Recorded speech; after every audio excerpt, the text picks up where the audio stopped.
दर्शकों नमस्कार। कार्यक्रम में आपका बहुत बहुत स्वागत है। मैं हूं योगी राज योगेश और मेरे साथ हैं विश्व प्रसिद्ध ज्योतिषाचार्य डॉक्टर आचार्य राजेश।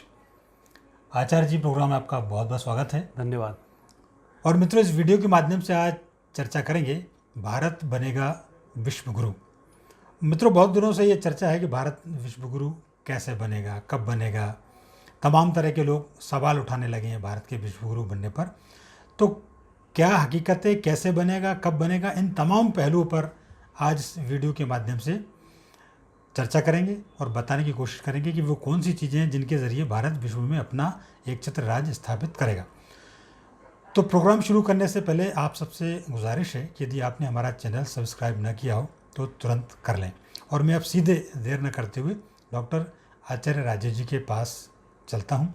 और सबसे पहले आचार्य जी से सबसे पहले यही जानना चाहूँगा, आचार्य जी, बड़ा शोर है मतलब जी। कि भारत के विश्व गुरु बनने का, कि भारत बनेगा विश्व गुरु, ऐसे तमाम तरह की बातें चल रही हैं। तो मैं आपसे जानना चाह रहा हूँ कि ज्योतिष के हिसाब से और भारत की कुंडली में क्या वास्तव में ऐसे योग हैं कि भारत विश्व गुरु बन जाएगा? भारत की कुंडली और भारतीय संस्कृति की, क्योंकि जब हम विश्व गुरु की बात करें तब निश्चित रूप से जहाँ गुरु की बात होगी तो कोई ना कोई एक विशेषता आपके अंदर जरूर होगी कि जिसके कारण आपको वह गुरु बनाती है। और जब विश्व पटल पर कोई बात करें तो फिर ऐसी बहुत सारी खूबी होनी चाहिए जिससे कि हम इन सब संस्कृतियों के ऊपर उठकर अपनी संस्कृति कुछ पक्ष रखें और उसके बाद हम अपनी संस्कृति को सभी लोगों के ऊपर लागू करवाने में सफल हो सकें। उसके लिए ग्रह योग भी हैं, परिस्थिति भी है और संस्कृति की विशेषताएं भी हैं। क्योंकि भगवान से जब उत्पत्ति होती है तो एको अहम बहुश्यामी का एक सिद्धांत है कि भगवान जब अकेले बैठे हुए थे उन्होंने एक से बहुत सारे रूप बनाने शुरू किए और उसके बाद जो भी होता चला गया वो धीमे धीमे धीमे एक बार बिखराव आता है, बिगड़ती है संस्कृति, फिर वापस सुधरती है। जैसे भारत में हम रामायण की बात करते हैं, राम रावण युद्ध की बात करते हैं, कहीं हम कंस और कृष्ण की बात करते हैं। तो ये वो समय थे या ऐसे जो हमारे अवतार हुए हैं, हर अवतार में कहीं ना कहीं कुछ ना कुछ एक विशेषता रही है और उसके बाद हम निश्चित रूप से चमके हैं। वही परिस्थिति अब निर्मित होने वाली है, क्योंकि आज आपने देखा पूरी दुनिया योग को नहीं मानती थी, लेकिन योग के जब चमत्कार जैसे जैसे विज्ञान आगे आता जाता है तो ये संस्कृति प्रूफ होती जाती है और कौन है यह विज्ञान फिर सिद्ध कर देता है। तो कई सारी चीज़ें हमारे यहाँ थी, पुष्पक विमान की बात करते थे तो कपोल कल्पनाएं लगा करती थी, आज जब विमान है तो हमारी बात प्रूफ हुई। बिना दवाई के व्यक्ति ठीक हो जाएगा, ये बात एक कल्पना थी, लेकिन आज योग के माध्यम से व्यक्ति ठीक हो रहा है और आज पूरे विश्व ने इस योग को माना है।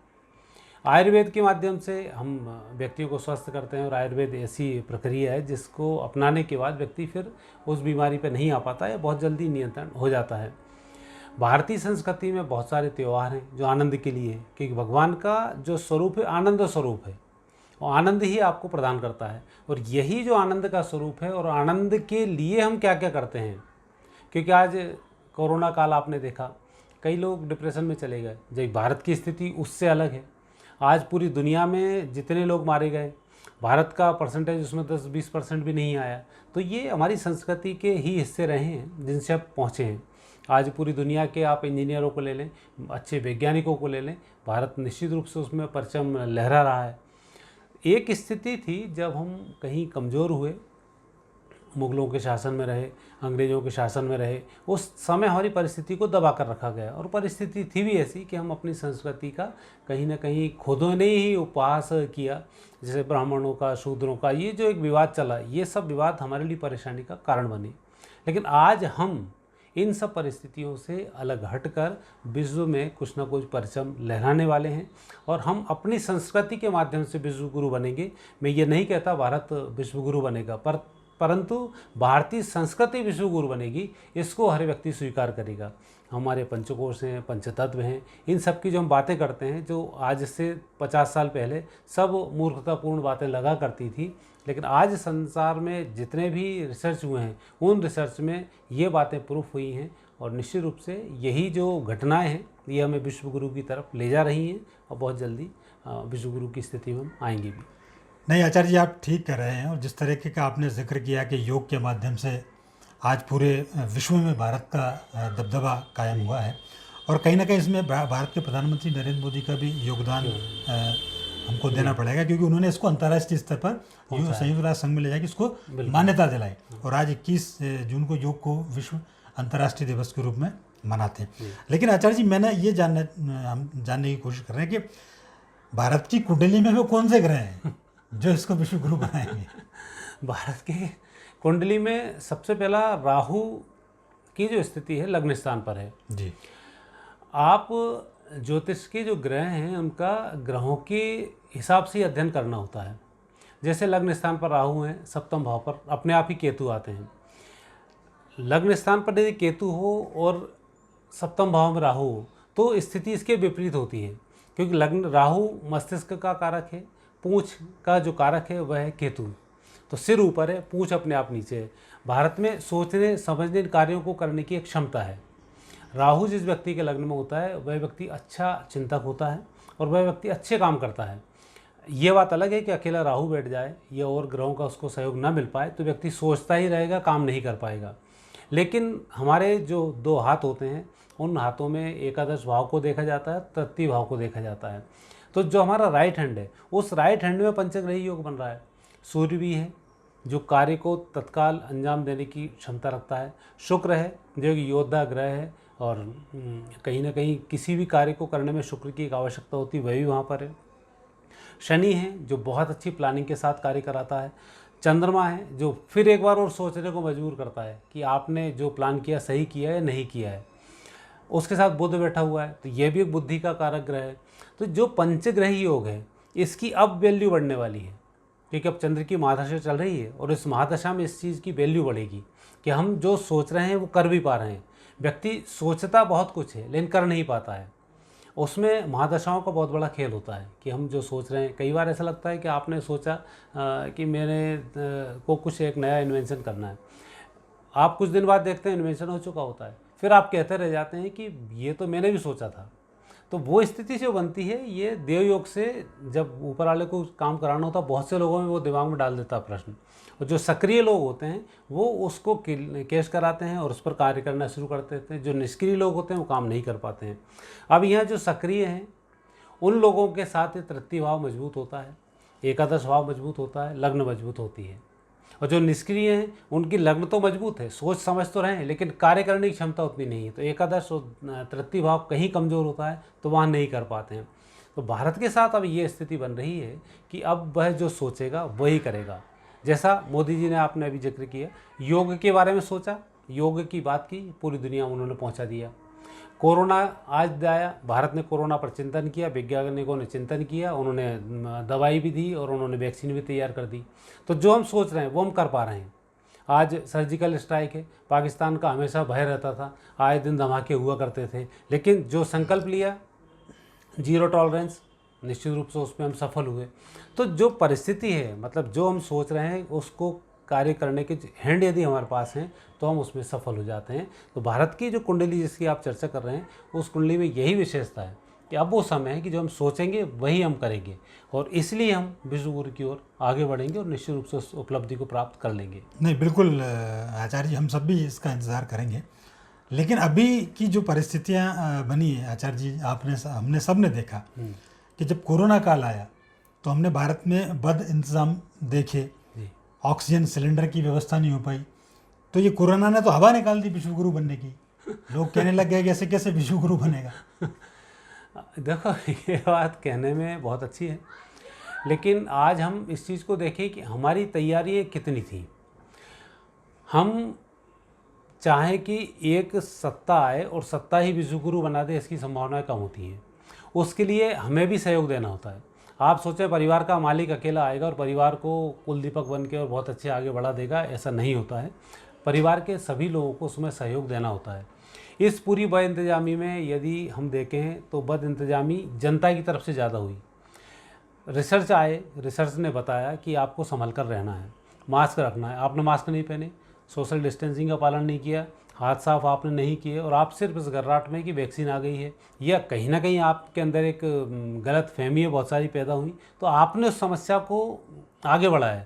और आज आप ये देखिए कि इतनी विपरीत परिस्थिति होने के बावजूद भी इस कम समय में उतनी अच्छी व्यवस्थाएं हो जाना, ये भी एक बहुत बड़ी बात है। पूरी दुनिया में जहां हाहाकार मच रहा हो, जैसे समृद्ध देशों की हम बात करें, इटली, जर्मनी, अमेरिका, इनके पास क्या कमी है संसाधनों की, यहाँ लोग क्यों मरे?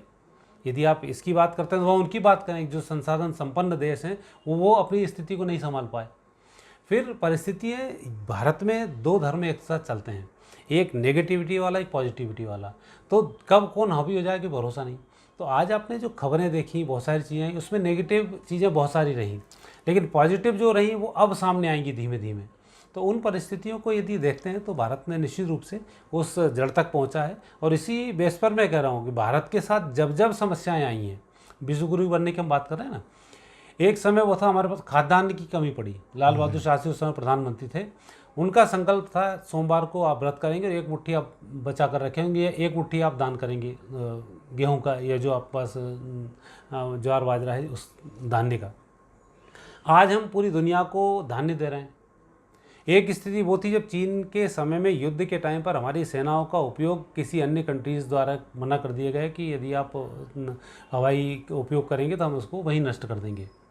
तो वो उसका उल्लेख मैं नहीं करना चाहता, क्योंकि अब शांति की बात हो रही है, इसलिए हमें इन कड़वा पाठों को भूलना पड़ेगा, सही है ना। तो वो स्थिति थी। आज हम पूरी दुनिया में एक सशस्त्र सेना के रूप में आज संपन्न है। पूरी दुनिया में हमारी सेना नंबर 2 पर आती है, और यदि पराक्रम देखते हैं तो हम नंबर 1 पर ही आते हैं। यदि क्वांटिटी की बात की जाए, क्वालिटी की बात की जाए, तो क्वालिटी में हम नंबर 1 हैं, क्वांटिटी में हम अवश्य नंबर 2 पर हैं। तो उन स्थिति को यदि हम देखते हैं तो हम कहीं ना कहीं हर जगह आगे बढ़े हैं। यदि हम टेक्नोलॉजी की बात करें, टेक्नोलॉजी में राजीव गांधी के टाइम पर, उस टाइम पर राजीव गांधी आकर रोए, तो ये भी एक कमी थी हमारे यहाँ कि हम टेक्नोलॉजी नहीं ले पाए। लेकिन उसके बाद आज हम कंप्यूटर के राजा हैं, हमारे वैज्ञानिक उस पर कार्य कर रहे हैं। उपग्रहों की बात करें, ग्रहों की बात करें, वहाँ पर हमारे प्रक्षेपास्त्र वगैरह सब छोड़े गए हैं। तो हम लगातार उस कमी से जिससे हम जूझे हैं उसी के हम राजा बने हैं। तो आज हम औषधियों के मामले में, दवाइयों के मामले में कमज़ोर कहीं पड़े हैं, तो आप मानकर चलें कि भारत अब दुनिया में दवाइयों का राजा, अस्पतालों का राजा बनने वाला है। आज पूरी दुनिया के लोग भारत आएंगे, इलाज कराएंगे, जाएंगे, ये आप आने वाले समय में देखेंगे। तो जो परिस्थिति भारत के साथ विपरीत होती है, भारत उसका राजा बनता है। ये सदियों पुराना हमारा रिकॉर्ड है, और उसके अनुसार अब हम आने वाले समय में अस्पतालों के रूप में, एक दवाइयों के रूप में, और एक निश्चित रूप से न्याय शास्त्र के रूप में हम बहुत अच्छी तरक्की करने वाले हैं। नहीं, बिल्कुल ठीक कहा आचार्य जी आपने कि भारत के सामने जब जब चुनौती आती हैं तो पुरजोर तरीके से उनका न केवल मुकाबला करता है बल्कि उस पर विजय प्राप्त करता है। और आपने उदाहरण देकर भी बताया कि किन किन चीज़ों में, आज जैसे खाद्यान्न का आपने जिक्र किया, आज हम खाद्यान्न लोगों को दे रहे हैं। और ये भी आपने बिल्कुल ठीक कहा है कि सैन्य के मामले में भी आज भारत की ताकत, आज पूरी दुनिया इसका लोहा मान रही है। तो ये बिल्कुल सही बात। और एक चीज़ आपने एक और अच्छी बात कही कि विश्वगुरु बनने को लेकर सवाल तो लोग उठाते हैं, सब प्रश्न करने लगते हैं कि ऐसा कैसे बनेगा, लेकिन आपकी भी उसमें क्या योगदान, इस बारे में कोई नहीं सोचता। तो भारत को भी, भारत के नागरिकों को इस बारे में सोचना होगा, क्योंकि भारत 135 करोड़ लोगों का देश है, और सब मिलकर यदि योगदान देंगे तो निश्चित तौर पर वो बनेगा ही बनेगा। अच्छा आचार्य जी, एक चीज़ और मैं ये जानना चाह रहा था कि विश्वगुरु चूँकि जब बनने की बात हो रही है, तो कब तक इसके योग है और कैसे वो बनेगा? इसके योग, अब देखो, चंद्र की महादशा 2025 तक है। चंद्र की महादशा समाप्त होगी, फिर इसके बाद हम मंगल की तरफ जाएंगे। मंगल की जो हमारी स्थिति बनती है ये बहुत अच्छी बनती है। तो 2025 तक, 15 से जो 25 तक का हमारा सफ़र है, थोड़ा सा मेहनत भरा सफ़र है, इसको हम क्रॉस करेंगे। क्योंकि आज जितनी संस्कृति भारत के अलावा हैं, भारतीय संस्कृति के अलावा हैं, हर संस्कृति अपनी बात करती है। यदि हम इस्लाम की बात करें तो इस्लाम में लोग भाईचारे की बात तो करते हैं, लेकिन इस्लाम के लिए भाईचारे की बात करता है, बाकी लोगों के लिए वो काफिर की बात करेगा कि उनको हमें नष्ट करना है। ईसाई की बात करें, ईसाई खुद के लिए, ईसाई में भाईचारे की बात करेगा, खुद के लिए सेवा की बात करेगा, धर्म में परिवर्तन करने के लिए सेवा की बात करेगा, पर दूसरे धर्म को एक्सेप्ट करने में वो बात नहीं मानेगा।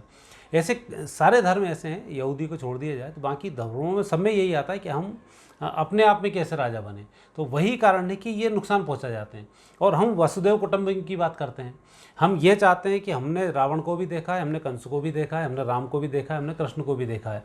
और जब सब मिलकर मंथन करते हैं, जो समुद्र मंथन की कथा है, तब वहाँ राक्षस भी होते हैं, देवता भी होते हैं। जब समुद्र मंथन होता है तो निश्चित रूप से अमृत निकल कर आता है। तो हमारी जो संस्कृति की बात है, ये संस्कृति सबको लेकर चलने वाली संस्कृति है, इसलिए इस पर विजयश्री की प्राप्ति होगी। वो हम 2015 से 2025 तक करके दिखा देंगे कि हम वसुदेव कुटुंबकम की बात करते हैं, तो वसुदेव कुटुंबकम को हम जीते भी हैं। अब जनता में थोड़ी अवेयरनेस की अभी कमी थी, पढ़ाई की थोड़ी कमी थी। अब लिटरेसी जैसे जैसे बढ़ रही है तो भारतीय संस्कृति का परचम बढ़ता जा रहा है। वो 25 तक हम यहाँ पहुँच जाएंगे, और 25 के बाद जब मंगल की महादशा प्रारंभ होगी, उस मंगल की महादशा के 6-7 वर्ष हमारे स्वर्णिम वर्ष होंगे। और राहु जब आएगा, तो जिसकी मैंने अभी आपसे बात की, राहु लग्न में बैठकर जो सोच रहा है, वो महादशा भारत की संपूर्ण दुनिया के लिए, संपूर्ण इतिहास के लिए ऐसी महादशा होगी कि जिसमें हम विश्व गुरु का परचम लहराएंगे। और उसके लिए हमें 2031 का इंतजार करना होगा। तब तक हम पूर्ण रूप से फैल चुके होंगे और हमारी बात को हम सामने वाले के पास रख चुके होंगे। आचार्य जी, बहुत बढ़िया आपने विस्तार से बताया। और मैं तो एक ही इस पूरे मामले में एक ही सूत्र जो आपने दिया है, इन सब चीज़ों को आप यदि अलग भी छोड़ दो, कि हम वसुदेव कुटुंबकम की बात करते हैं, ये अपने आप में इतना बड़ा सूत्र है कि ये विश्वगुरु आपको बना चुका है। तो ये बहुत बड़ी बात है, और भारत को और भारत के वासियों को इस पर गर्व करना चाहिए, सवाल उठाने के बजाय। तो अब वो समय आ गया, जैसे कि आप बता रहे हैं, 2025 के बाद देश इस दिशा में और तेज़ी से आगे बढ़ेगा। और हम भी उम्मीद करते हैं कि भारत न केवल भारत की स्थिति सुधारे, बल्कि विश्व का नेतृत्व करे। और आपने तो कह दिया कि आने वाले दिनों में ये देखना पड़ेगा, तो हम भी इंतज़ार करेंगे आने वाले समय का। हम यही कामना करते हैं कि भारत विश्व का नंबर 1 कंट्री बने, विश्व पर अपना परचम लहराए।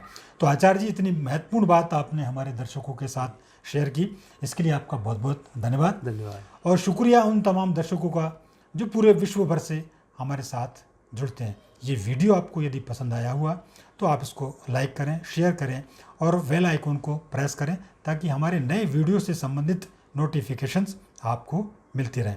अगली बार फिर किसी ऐसे ही नए विषय के साथ आपसे बातचीत होगी। तब तक के लिए आज्ञा दीजिए। नमस्कार।